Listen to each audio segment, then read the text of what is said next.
Father, we thank you now, Lord God, for us gathering here today for this singles and couples relationship seminar as we continue to learn more about ourselves, that we may be better at relating to others, oh God. For we want to maximize the potential you've given us to fulfill your purpose and just your desire and will for our lives. May the rest of our lives be the absolute best of our lives as we operate with greater wisdom regarding relationships. In Jesus' name, amen. Amen. Remember when I say relationships, that's not limited to romantic relationships. This is the principles are critical for all forms of relationships. Sugar, can you come get help me out? Are critical to all forms of relationships. That's friendships, your family, co-workers, church folk, all the above. We was dealing with communication on last week. It started with a question, and man, it went from there. And I guess I want to stay in that vein, if you will, because there's so much more to express in regards to that. And the reason why communication will either hurt you or help you. It's not enough to feel the way you feel if you're not effective at articulating that. Let me say it this way. I think the biggest problems that we have in communication is that we often know how we feel and what we want to say, but we don't make that second step of really discerning who we're saying it to, because that determines how I say it. If you were in a foreign country and you wanted to communicate or ask for directions and they didn't speak English, you know what you need. But it's not enough to know what you need if you don't know how to make them know what you need. Am I making sense? And this is what happens in relationships.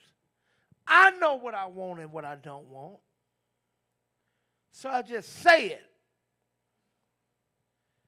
But when they don't speak the same language as me, and I'm not talking about English, I'm talking about the language in regards to what I feel and how I express it, and they don't really relate to what I'm feeling because they don't feel that way. And when I'm talking to someone that doesn't relate to this feeling or what I'm dealing with, they're not interpreting it the same. It's like here's someone that's really tough, maybe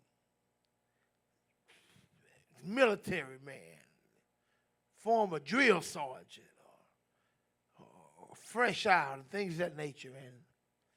And here maybe she's someone that's extremely sensitive, very emotional, delicate, fragile, good person, but fragile.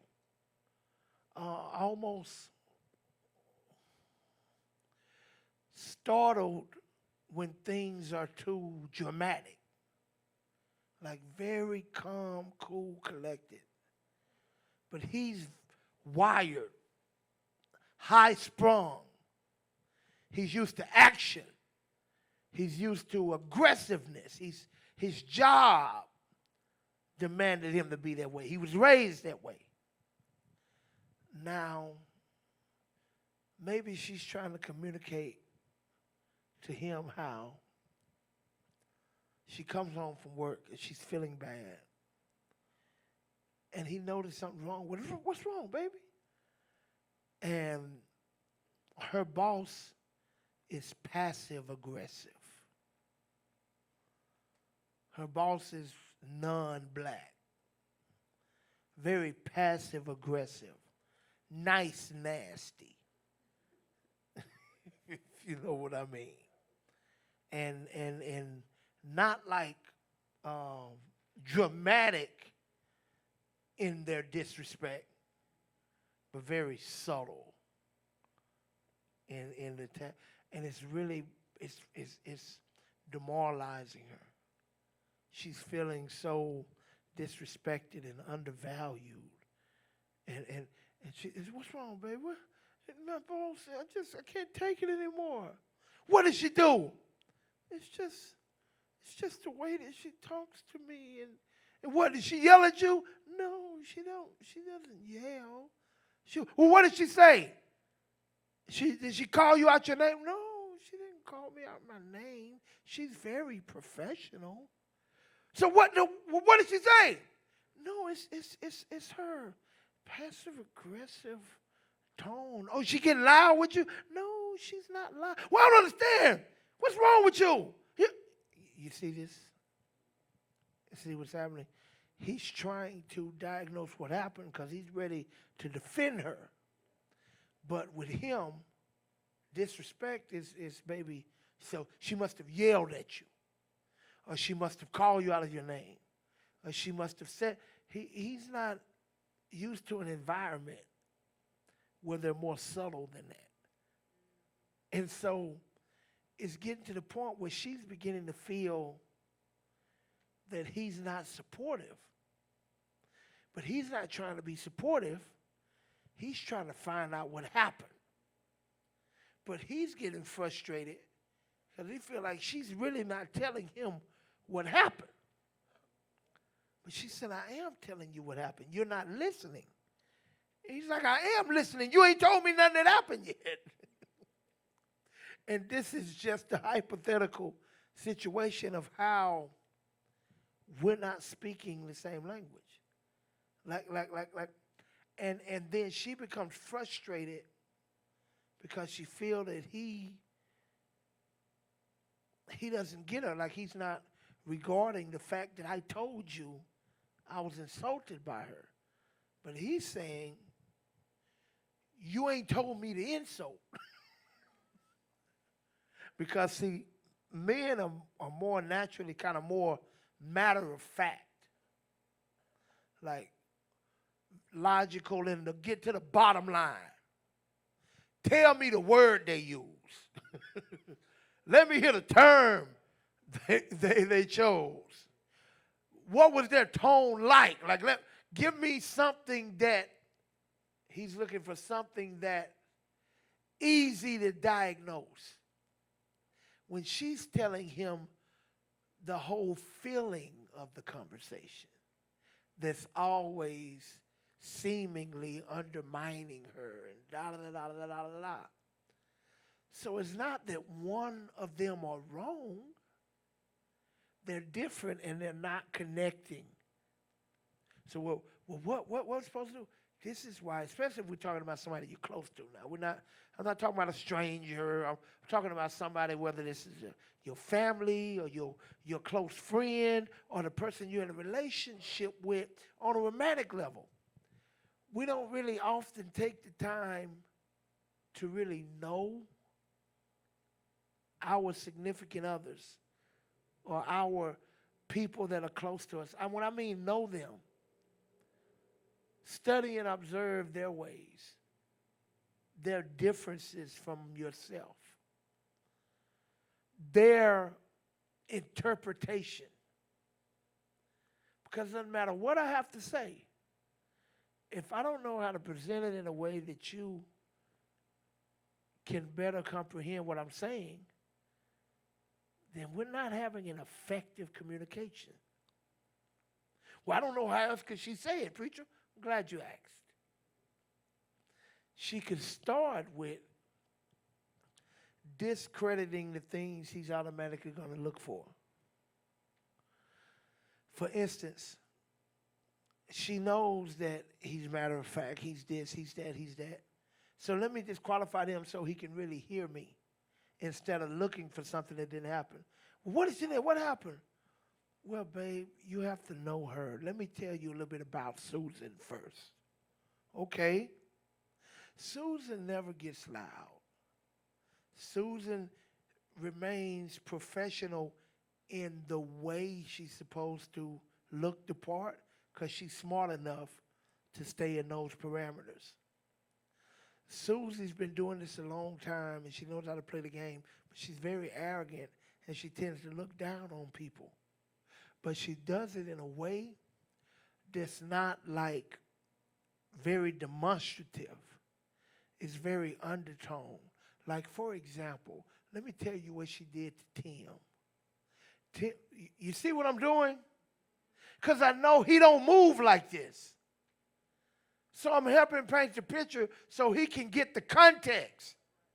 So now when I tell you what she did with me, now you got something to compare. You're like, oh, I get it. Otherwise, if I'm just shooting from the hip, like most of us do when we communicate, I'm frustrated. I was talking to someone recently, right? And they had a big fight, big blowout. And I was talking to the lady in this relationship. And I was like, what happened? And she's telling me, and this, and I don't understand. And why? He just blows things out of proportion. And he just this and that. Because I said this, and oh my God, Pastor, he just lost it. And I didn't understand, like, because he know I wasn't saying it like he's trying to take it. And da-da-da-da-da-da. So what did you say? And she says, let me say how I can say this in church.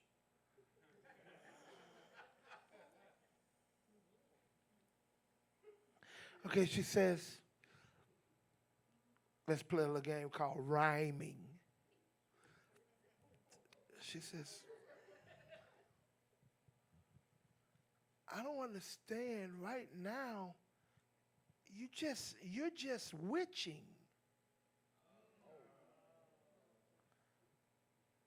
Now, we get what that. We get that. But now, here's the thing, though. We get that. We understand what I'm saying. Here's the thing. I know both of them. I ain't just met them yesterday. I know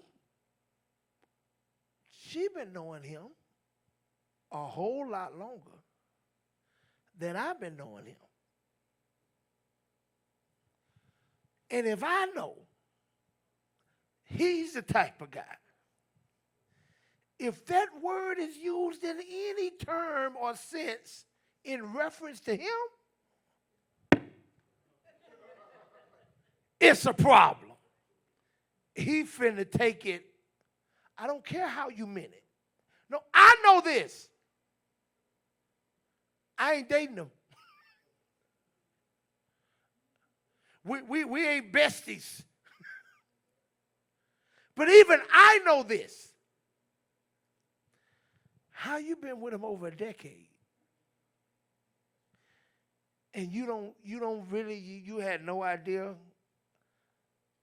how he would react to that?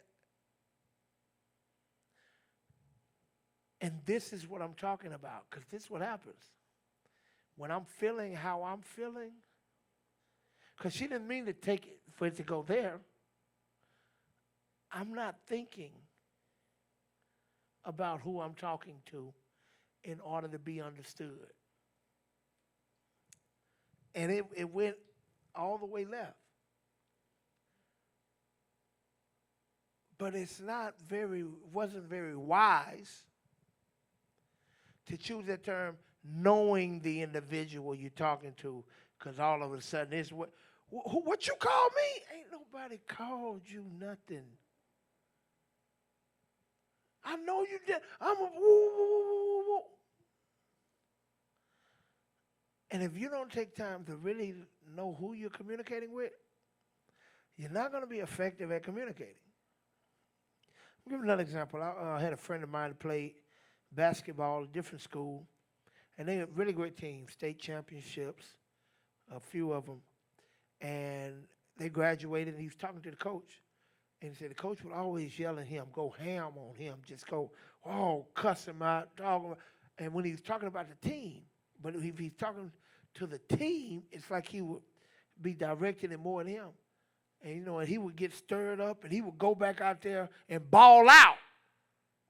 But their best player on the team, the coach never talked to her like that. He never did. And he said when they graduated, he asked Coach. He said, Coach, I always wanted to know, man, why you would go hard on me and da-da-da. But you never talked to him that way. Like, and I know he's the best player, he's the star, or all of this, but it's like you would never talk to him. And the coach told him. He said, no, you're right. Your assessment is correct. I did do that. I did it on purpose. He said, why? That ain't fair. He said, no. I know my players. It brought the best out of you. You stood up to the challenge. I talked to him like that. He folded under pressure. It would cause me to get less out of him. What was effective for you was opposite. So what I really wanted to say to him, I had to say it to you while he's right beside you. He hear it. Because if it's directly to him, he clam. That requires wisdom to know, because this is what we have with communication. It's just how I talk. I don't want to say what this is. Well, let me put it this way. That's ignorant. What I mean by that, yeah, I talk how I talk. But if I'm trying to get a result, okay, everybody know I'm country as they come.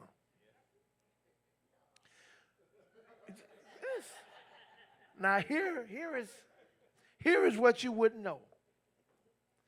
I'm an excellent interviewer. I can give a class on how to kill an interview, how to land a job. I'm good at interviewing. I don't interview the way you hear me talking. Do you get my point? What if I go in an interview just talking like I'm talking right now? I'm talking about, yeah, man, so-and-so, man, and they be, and then, you know, no, my wife and them, and you know, when we went over yonder, and you know what I'm saying, by the time I closed the door, because, you know, we got photos, and I'm not doing the interview like that. But what if I'm acting that way? It's just how I talk. Now, here's what else I know. Don't none of us do an interview just how I talk. We all know how, come on now, how to polish it up when it's needed. Because we know how to do this. The problem is we don't do it with the people we love. We do it with the people we don't even know. Oh, I'm teaching better than you listening right now. And I get this. The reason we don't, like, because I'm at home, I ought to be able to just be comfortable and be myself with you. And yes, to a degree. But how do you want me to receive what you're saying to me? Because if you're trying to get a certain result out of me, and you just throwing it out there the way you feeling, it may not get you what you after. You catch more flies with honey than you do with vinegar.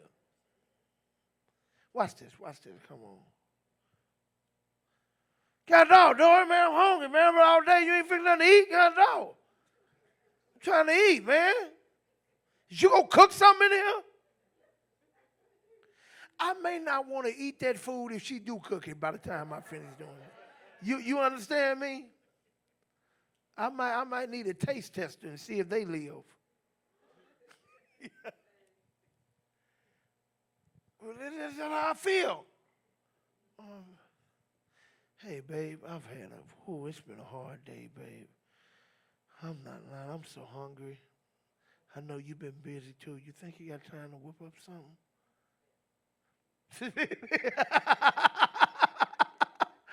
My point exactly. I talked to somebody, they got mad. I was teaching about the sandwich technique, which I didn't talk to y'all about the sandwich technique. Bread, meat, bread. Everybody in here knows the sandwich technique, right? If you don't, I'm asking. Okay. All right. All right. I'll give it to you. I just didn't want to be redundant. But if it's somebody here that don't know it, the sandwich technique is bread, meat, bread. Bread represents praise. Meat represents the issue. And then the last piece of bread represents more praise. What is that? If I'm trying to say, I'm mad, your mama get on my nerves. How do you tell your significant other, I'm about sick and tired of your mama? She done got on my last nerve without it being no conflict by the time you finish talking. You make them a sandwich. Preacher, I don't know how you're going to do this. Let me show you. Hey, sweetheart. You know, I know we're going over your mom's. We're supposed to go over there tomorrow. And, you know, I'm grateful for your mom because she raised you. And I wouldn't have the wonderful spouse that I have the pleasure of enjoying if it wasn't for her. Because you wasn't just born this way. So I've got to be grateful to her for that. Because I truly do love you. I guess that's why I'm bothered by feeling the way I feel. Because the last time I was there, I felt really disrespected by her. I felt really disrespected by her. And it hurt my feelings, and I felt like I wouldn't want to go over there again. But, you know, we all have bad days. And, you know, perhaps that was one of those days. Because I'll forever be indebted for her for the way she raised you. So I'm going to go because, you know, I love and respect you, and I always respect her. And I hope, you know, that I'm sure it won't happen again. Maybe that was a fluke. Let me tell you what this conversation does. If it's the female talking to the male. And he said, maybe it's a fluke. So, babe, I'm going to the store. You want me to bring you back anything? A good sandwich don't even require a response. Watch what that leaves him with. You going to the store, man, my wife a good woman, man. Because I know my mama, she can be a bit much. And she still got respect for her. And she recognized that's who raised me. You know what? I think I need to talk to my mama. Matter of fact, I'm going to call her now because I don't want her talking crazy to my wife tomorrow. He's more likely to check mama on your behalf after a conversation like that versus, baby, I ain't finna lie to you, man. Your mama better not be tripping tomorrow. Last time I was there, she really got on my nerve. I ain't say nothing. Got it out of respect for you, but I'm telling you, if she do it tomorrow, I don't know. Oh, he ain't checking mama. He checking you now. Now y'all fighting. It ain't what you say. It's how you say it. And this is the analogy that I use. And this is the best one God has given me. It's like planting a seed. If I gave you good seed and you just walked outside of this church, found a place where it's dirt, dropped the seed, and walked back into church, how likely is that to grow and produce a harvest? Not very likely. That's how most of us talk.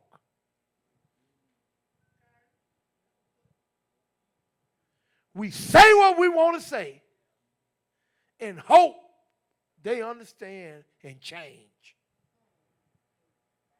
Not very likely. If I want this seed to produce a harvest, I'm going to take the time to dig up that dirt.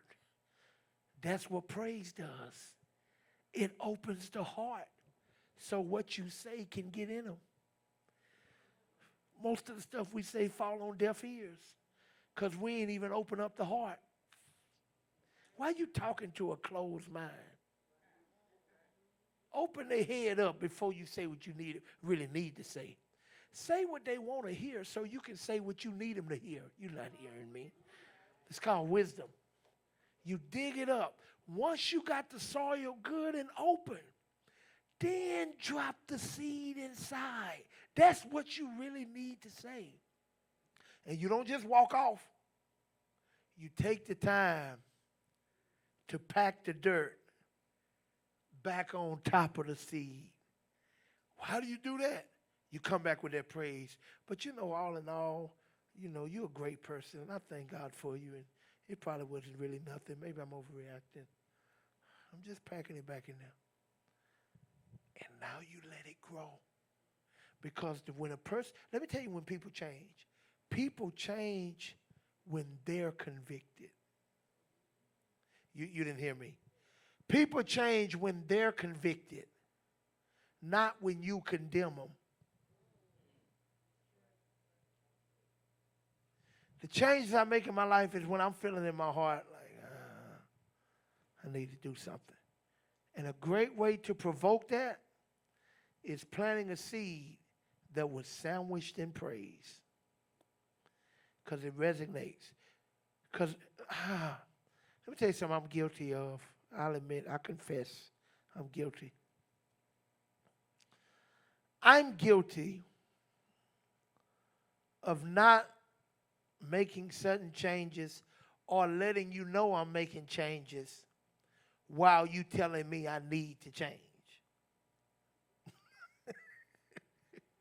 I ain't say I'm right. I say I'm guilty. This may be wrong as can be. I give you them. Ooh, y'all always making me tell my business. True stories, man. These are true stories. So this year I made a pack at the beginning of the year of goals I set for myself and things that I'm doing that are sustainable for me. Like, it's not diets.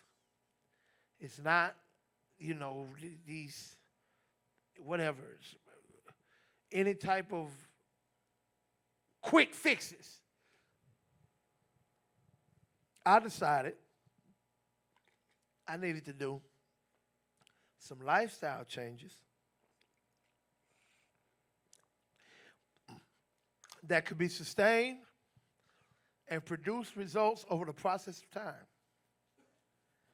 I'm someone that's lost massive weight in short time frames if you're comparing the time frame by how much weight I lost, right? And I've shown that I can do that. I lost 7 years ago, I lost 130 pounds. And pretty rapid, like about a year time, I dropped 130 pounds. But I dropped 30 pounds in 1 month. Like, I was doing some very intensive stuff. See, I was always so good at hide and go seek. I find what I lose now. No. Here's the point. The point that I'm making. I did it in ways that were effective, but not sustainable over a long time frame. Well, not saying it's impossible, but I ain't finna live the rest of my life doing what the heck I was doing. I wouldn't even have time to be teaching you right now. I was doing some very drastic things, but I had a very drastic purpose. And so, what a decision that I made, as opposed to me trying to lose 150 pounds in a year, I'd rather lose 150 over 3 to 5 years and it sustained for the rest of my life. So I said, I'm going to play the long game with lifestyle changes and different decisions and different choices that, not drastic stuff that I can do. I'm not, I ain't going to eat no more of that. I ain't going to, no, yes, I am. I just ain't finna eat that every day no more like I've been doing. I'm going to be more selective with how I do it, and as far as my workout regimens and things of this nature and what I'm burning and da-da-da. And that's what I've been doing. And it's been a slow process, but my wife knows that she sees the results because She lived with me and see the clothes that I put on every day. And she knows, hey, I'm on an extra hole in your belt. Say, don't say nothing. Just keep it moving. But the point, so anyway, so I've already been on this journey, right? That's something I'm guilty of. I'm on the phone the other day with my daddy. We talking. We through talking. All right, now I'll let you later. Okay, then we'll talk later. All right, bye-bye. Hey, Junior. Yeah. You know, Junior, I saw something on the news. Or I saw that. You saw that commercial on TV? I don't know. I ain't never seen it. Yeah, they did something. Looked like it might work. Lost a whole lot of weight. So I ain't taking them old crazy pills and stuff today. You've been imparting yourself. Anyway, yeah, you might want to try that. All right. Oh, hey, Junior. Yes. And you know, you ever thought about blah, blah, blah. You know, Junior, listen. You need to do this. I ain't even told, like, I'm already on my journey. I ain't waste my time. Because this is why I said I'm not responsive to that. I can be, well, she learning me now. Girl, you learn good. She learning me now. It can be, hey, baby, you going to take out the trash? I say, yeah, I'm going to get it. The game go off. Da, da, da, da. And she coming in, the game over with, and I'm up. And I walked in the kitchen, and I'm grabbing the bag. Babe, don't forget to take out the trash. I might put it back down. That's the Scorpio in me. I see. That's the Scorpio. I never knew that. You taught me something like, because it removed my gratification of doing it for you. Now it's like I'm doing it as a chore my mama told me to do, and I had to do it, or else I'm going to get in trouble. And so now I don't even get to feel good about doing it. Yeah, it's like my only reason is, and I didn't mind about you telling me to do it, but it's like I'm doing it. I'm already doing it. Like, do you want the gratification of being the one that made me do it? Because then it hinders me. But what I'm saying, and I'm not saying I'm right. You don't miss my point. This ain't me saying she be like me. No, I'm saying she learned that about me. So now she's quicker to pick up on that because it was an effective way of communicating to me. It didn't yield good results with me. And I've had to learn things with how I communicate with her, and we're still learning. It's a process that's still continuing and going on and on and on and on. Because even at some point, we have even cultural differences, right? We have cultural differences. See, there's a lot of things we have to learn. I ain't got time to get into all this tonight. Even apologies. Did you not know we don't even speak the same languages of apology? No. Let me give you an example. If you don't speak the same languages of apology with your significant other, if you ever heard this. I don't understand. I said I'm sorry. And you're wondering why it ain't over with? Because you're not speaking the same language. What other way is it to say I'm sorry? You want me to spell it? No. The languages of apology, I ain't got time to get into this, but I got to give enough to make you understand what I'm saying. What makes an apology effective is the sincerity, right? Here's the kicker. The sincerity is more so determined by the recipient than the giver. Because if the recipient don't believe it was sincere, then they're not accepting the apology or allowing it to do what it's supposed to do. It's supposed to wipe the slate clean so we can move forward. But if I don't feel like that was a sincere apology, whatever you did, we might be moving forward, but I still got that. And this is what happens in a relationship. Now, the next thing you do, it's on top of this. It's piling up. see, we never wipe the slate clean. And after a while, it's finna blow up. So how do I do it? I need to know your language of apology. I ain't got time to go deep into this, but here they are. Languages of apology are restitution. That's one of the languages of apology. The other one is regret. That's another language of apology. Another one is forgiveness. It's another language of apology. Another one is taking responsibility. That's another language of apology. See, like my language of apology is taking responsibility. So my wife can be like, okay. Okay, what?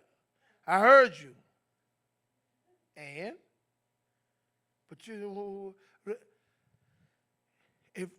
But but I told you why I did it. This is never, okay, I'm sorry. It ain't going nowhere. It ain't going nowhere. Because what I'm listening for that says sincerity to me is you taking responsibility. You know what, I see what I did. I shouldn't have said that. That was wrong. I get it. Because what it helps me feel like, that's less likely to be repeated. Because you've owned it and realized what you did. That's my language.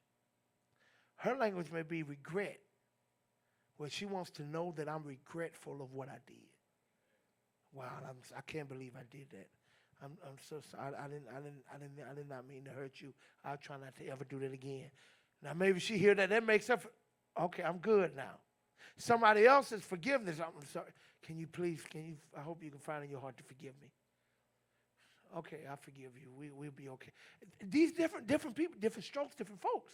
But most of his relationship, we don't even know this about each other. People don't really study relationships. They just do them. It's like you keep taking a test you never studied for and wondered why you ain't advanced. People ask me, oh, man, I ain't like you, man. You know, I don't know. I ain't born on this. Wasn't born on it. Why? I don't know about all that apology stuff. You ever read of the languages of apology? No, I have. I don't make friends like you, man. I ain't good with friendships like you are. You ever read the book, How to Win Friends and Influence People? No, I have. I could keep going with this. You get my point. Like, you can learn what you don't know. That's why when I'm dealing with people in relationships and counseling, I'm trying to determine, do they have a heart problem or a head problem? If they got a heart problem, I can't do nothing much for them. You need to go take them to Jesus. If they got a head problem, I got you. Because I can teach you what you don't know. But I can't make you into something you're not. I'll give you an example of another language of apology. Restitution. People who speak restitution. Let me give you an example. I can't believe you forgot our anniversary. Baby, I told you I'm sorry. I told you I am so sorry. Like, can we just move on? Like, how can you forget it? Because you don't care. You know that, baby, I've been busy. You know, I've been putting in overtime in the job. Like, baby, I'm sorry. No. Let me tell you, a personal restitution, this is what they're looking for. The anniversary was last weekend. Restitution is making up. They want to know, so what we doing this weekend in place of it? Like, what we doing? What's the do-over? Like, that's what they need. But these are different people. But if you don't even know the language that the person you with speak, then how do you know how to get beyond where you are? It's like you got a maintenance problem that you don't even have the right tool and wondering why you ain't been able to fix it. Oh, my God. I can go on and on with communication. Because it's never ending, man. Communication. Let me create a scenario.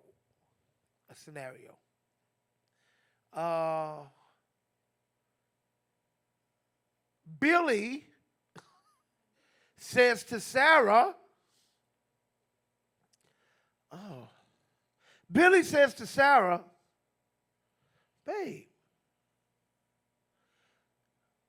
let me see, what did Billy say? How do we blow it? Let me give away men blow it.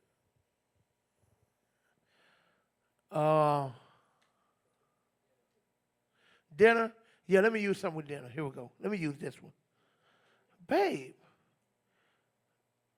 did you use did you use some extra salt in these pork chops? Now, what she probably heard, oh, you said I can't cook? You don't like my pork chops?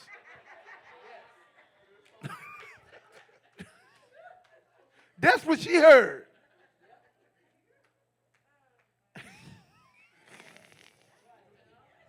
Billy just trying to keep his blood pressure down. That's question. Oh, I forgot. I'm sorry. Let him get you the mic. I forgot. My bad, Dick Charles. This for the recording. We want the people that's gonna be listening to this on Sunday. It's okay. I remember when I like first started dating my child's father. I mean, we were young. We was in high school, so like we was young.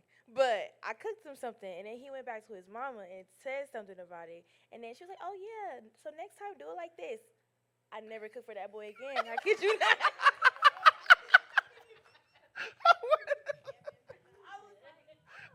Give her back the mic. I got some questions. So I hear you. Tell us why you never cook for him again. Because don't go to your mama and you somebody can't cook. Don't do that. Okay. All right, no, let's stay here. I love it. Let's stay here. Men are trying to get answers, right? So help me help the brothers. I think it's Did he say, or did his mama say, you can't cook?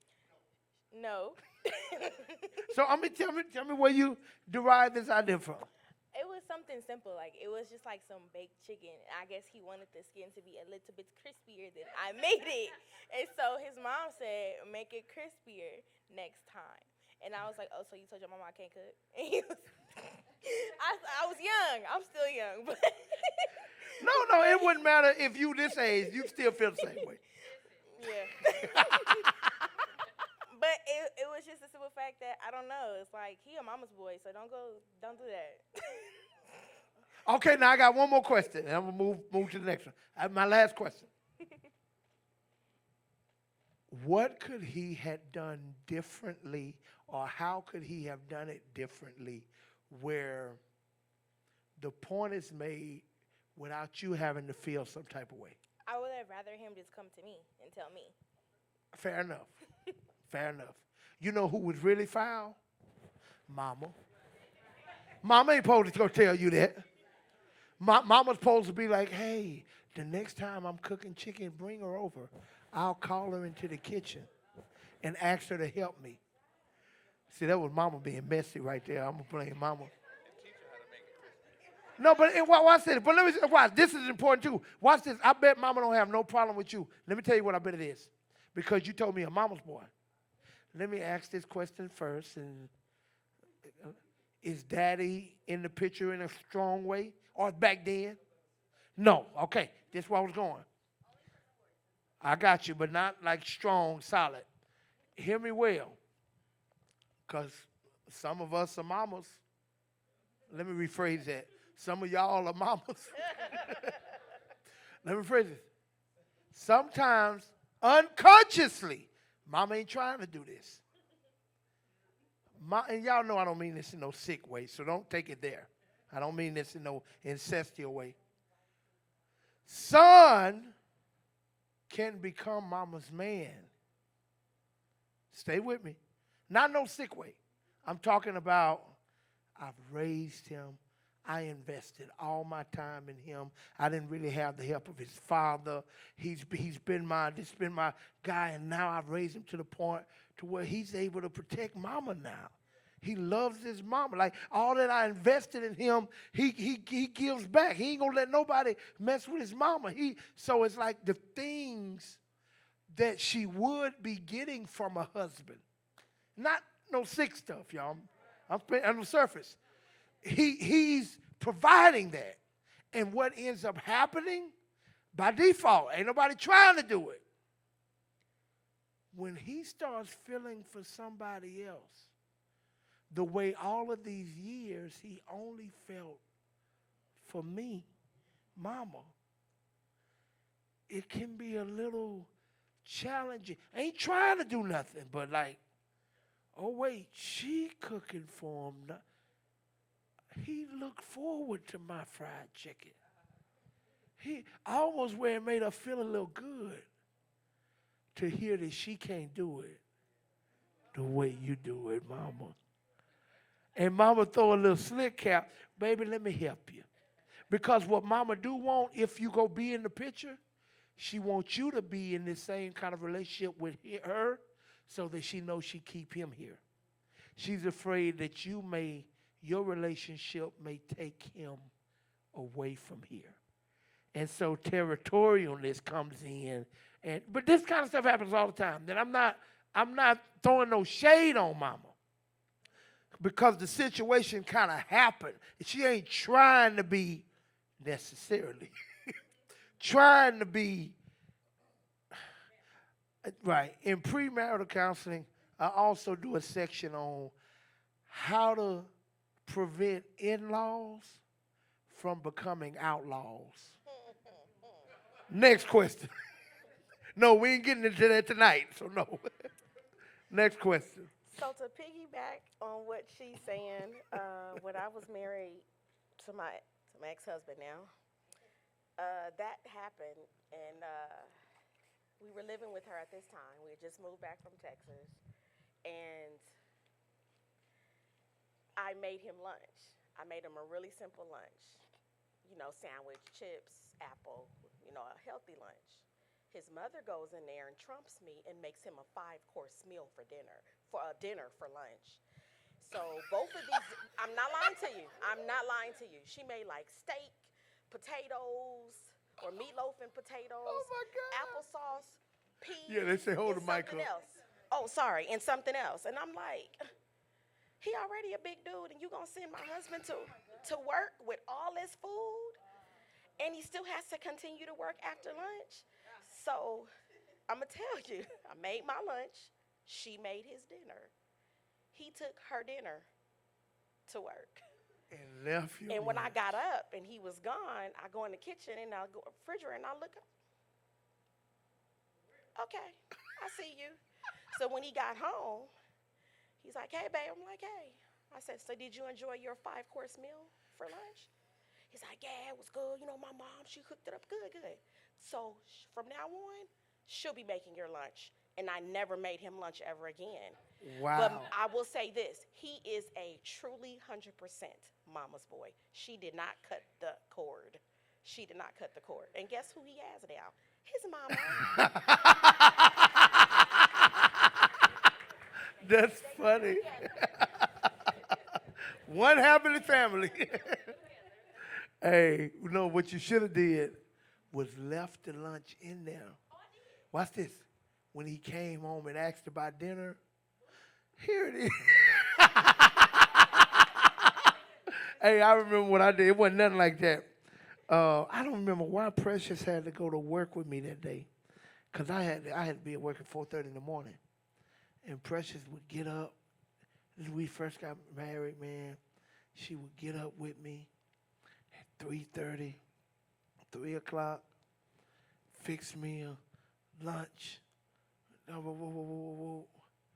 Put it in the bag. I take it to work. And man, it was good. It was good.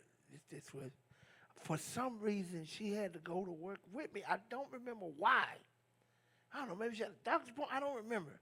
But she went with me early that morning. Yeah, that's what it was. I dropped off over her sister. Our sister lived in Shreveport. Yes. So she went with me.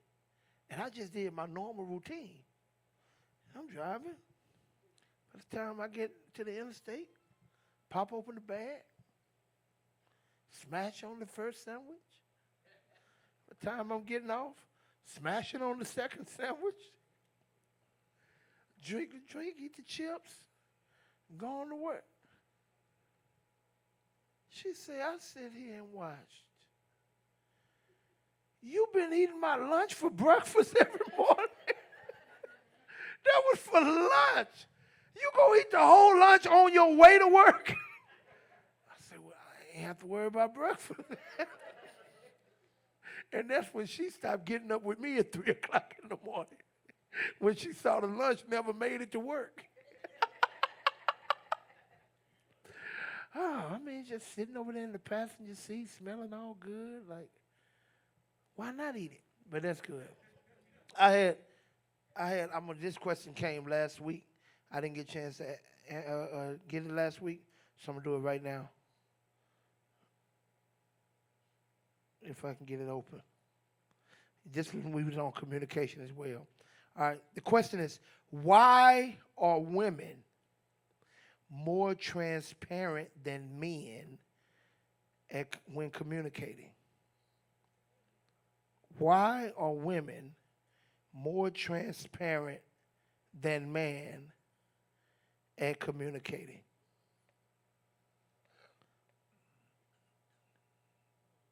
Okay, I got another question too. A few reasons to this. One thing we know, for one, we know women are more emotional in most senses than men. I don't know a lot of men being feminized today. Some of that's shifting. But for the generalization, women tend to be more emotional than men. Now, in that transparency, or let me put it this way, more expressive in their emotions. So if men have emotions too, he may not show them as much sometimes. But women are more detailed as well. And here's the thing, I want to help every woman in here right now. If you hear me, this will serve you for the rest of your life, what I'm about to say right now. Every woman wants their man to be honest. I'm finna tell you how to get it. Now, you got to have a poker face. But I'm going to tell you how to get it. Men are very logical creatures. Before I say this, let me make this known. I'm not justifying. I'm explaining. So I'm not justifying it. I'm explaining. Men are very logical creatures. A lot of deductive reasoning in the way men think. Men knows. Let me give you an example.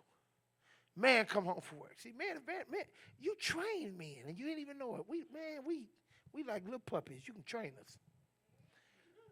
Man coming home from work.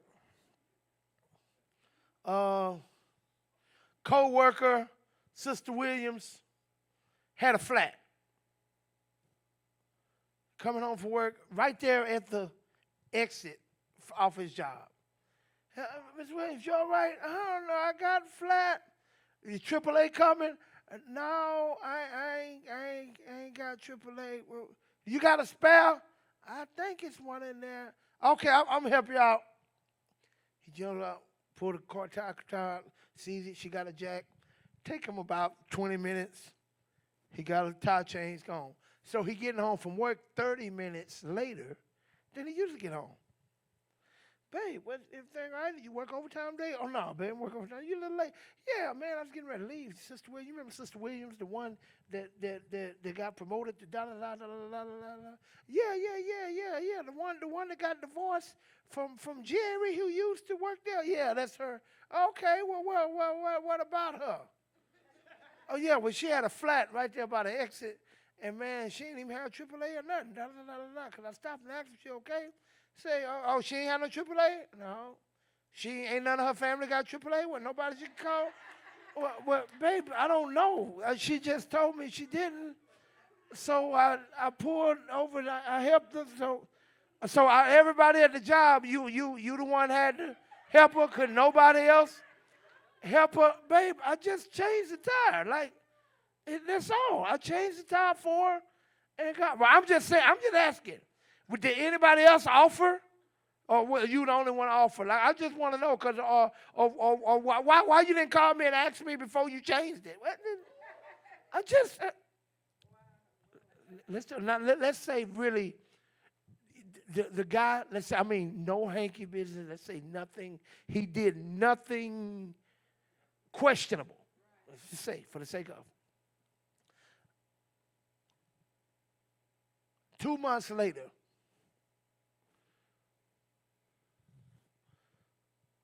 Whatever, whoever, It could be a wreck.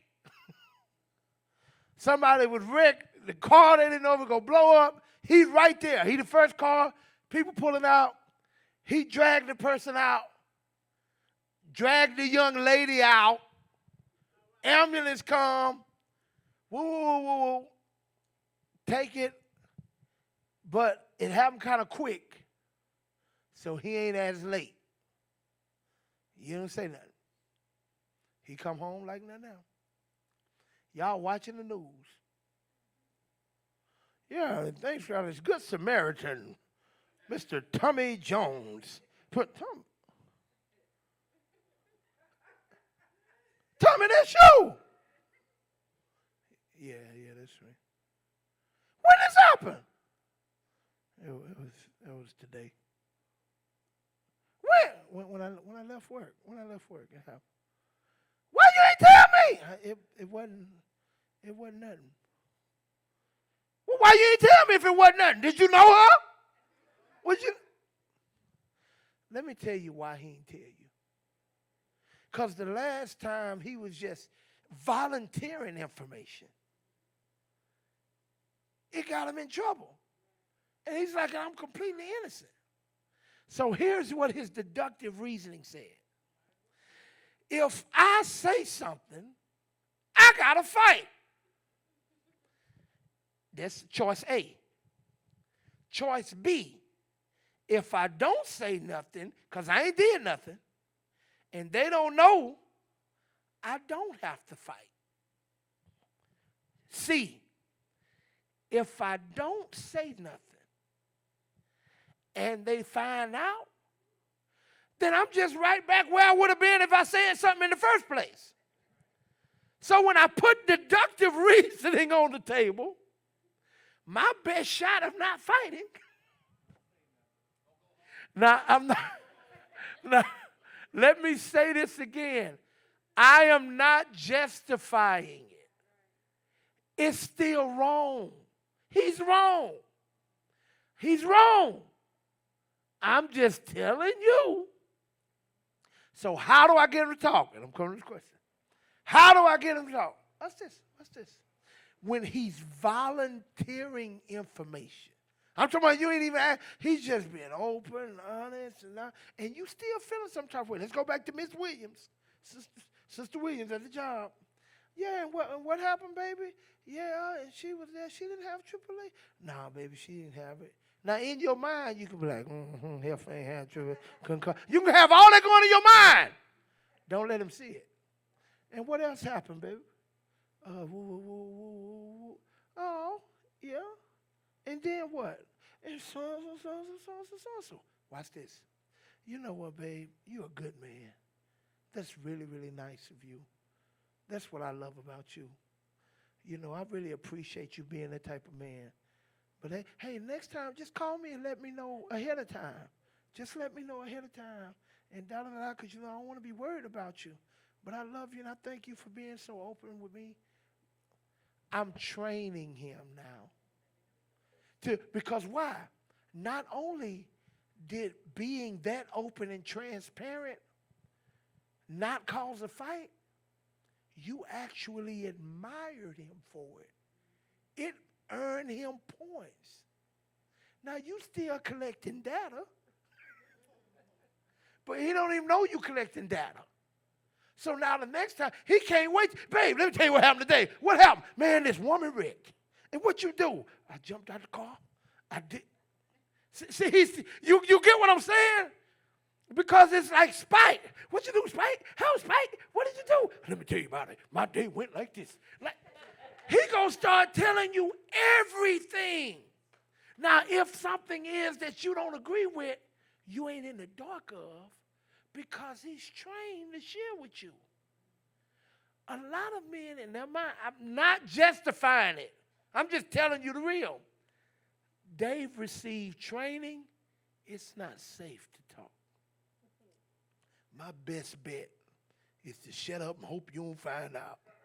Now, when you find out, he got hell to pay. But this is why. So, can I tell on myself one more time? We got to go. I'm over. I can tell on Here we go.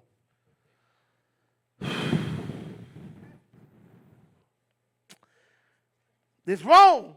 Can I start by saying I'm wrong? Everybody say, Pastor say he was wrong.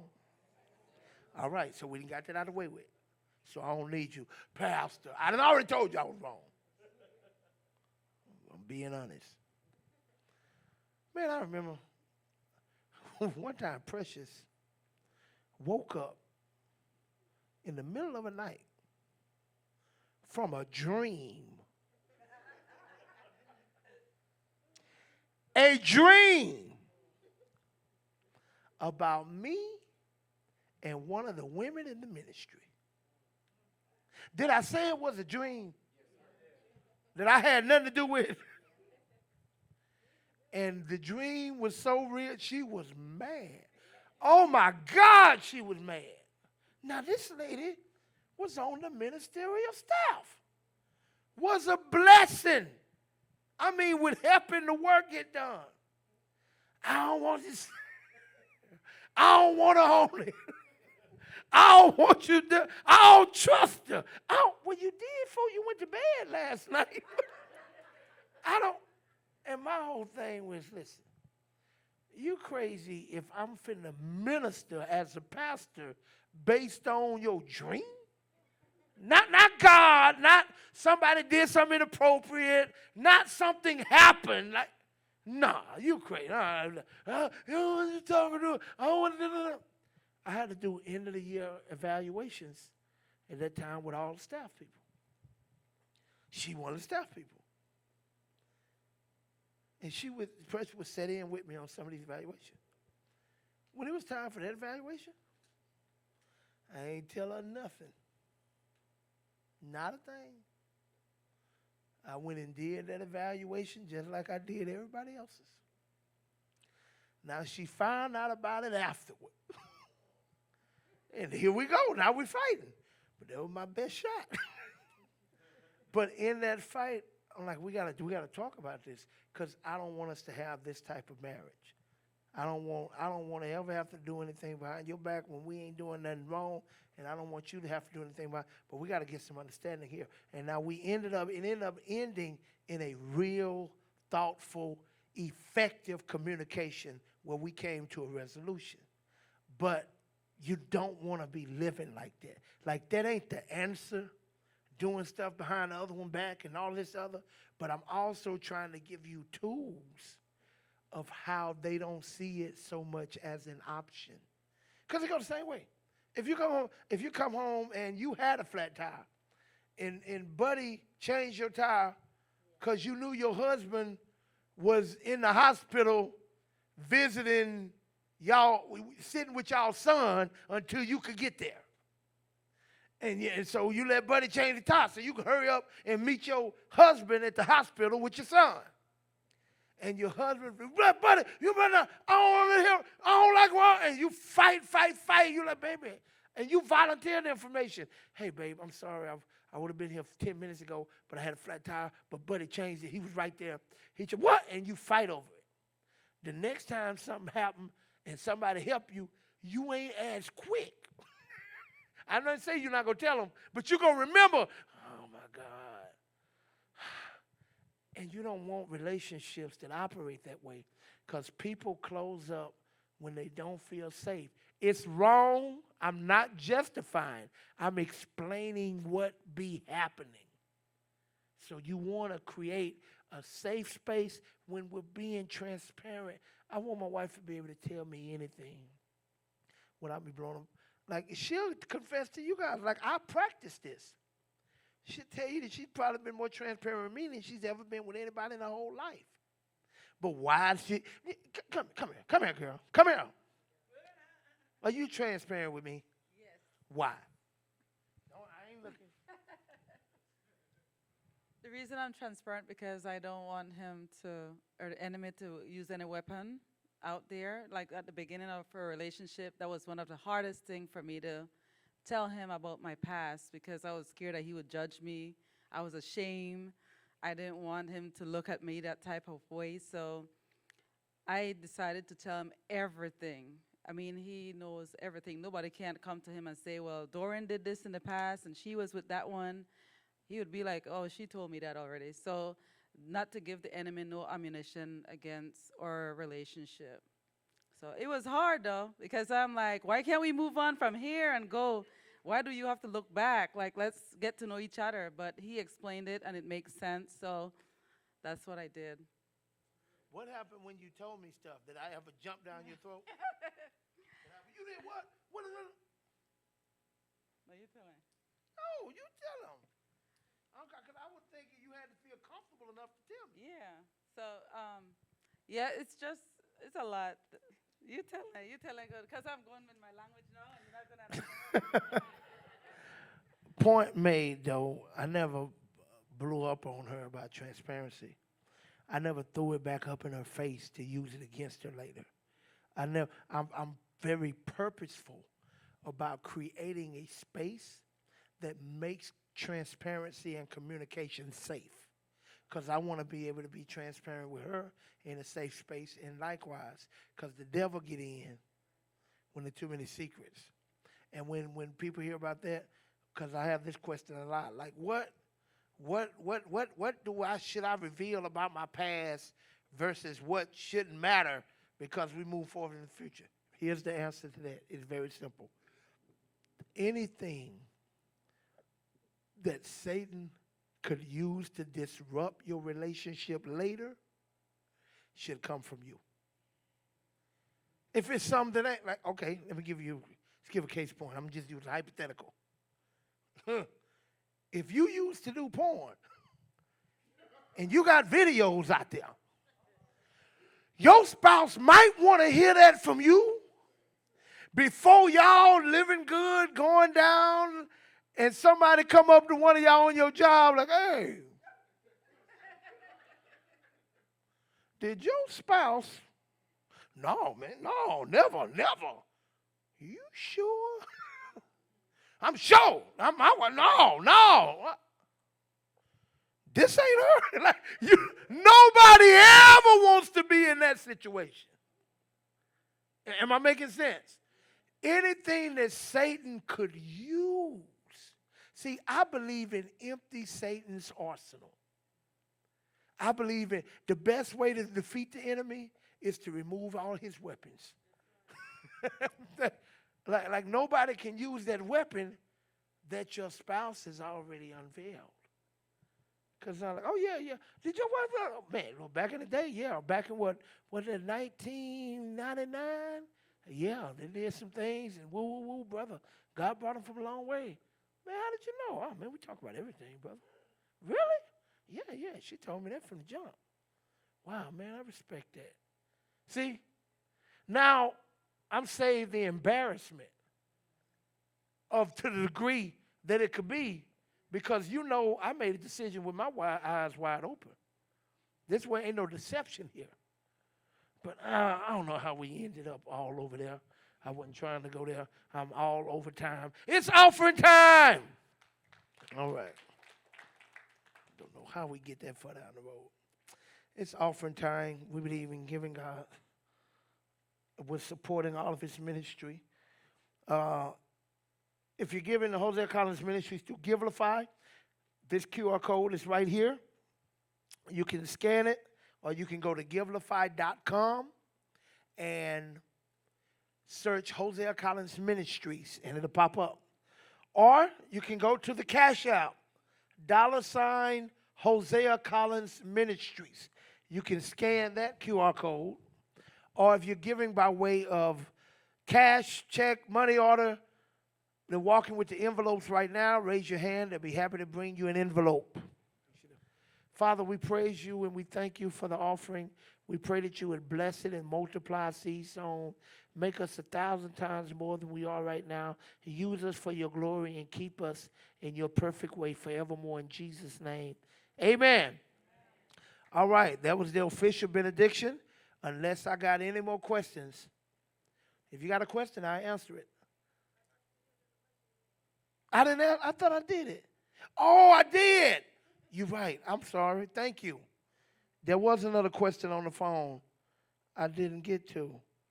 Hold up, wait a minute.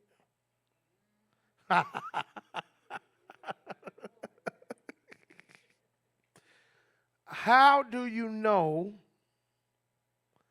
if a person has same sex tendency from things that seem not to do with same gender? What should I think when a person always staring with no words from a man is creepy?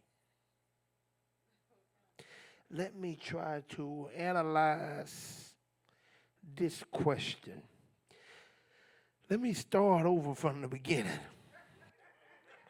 How do you know if a person has same sex tendencies? I'm translating that of how do you know if they gay from things that seem not to do with same. So I think the first question, how you know if they gay? Then the next one, what should I think when a person always staring with no words from a man is creepy?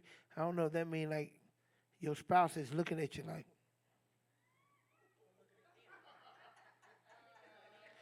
That might be their sexy look. Interpretation for them might be, I feel so freaky tonight. Like don't,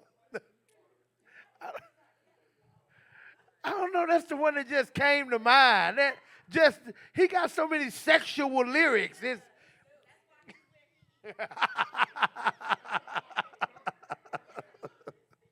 and that's part of it.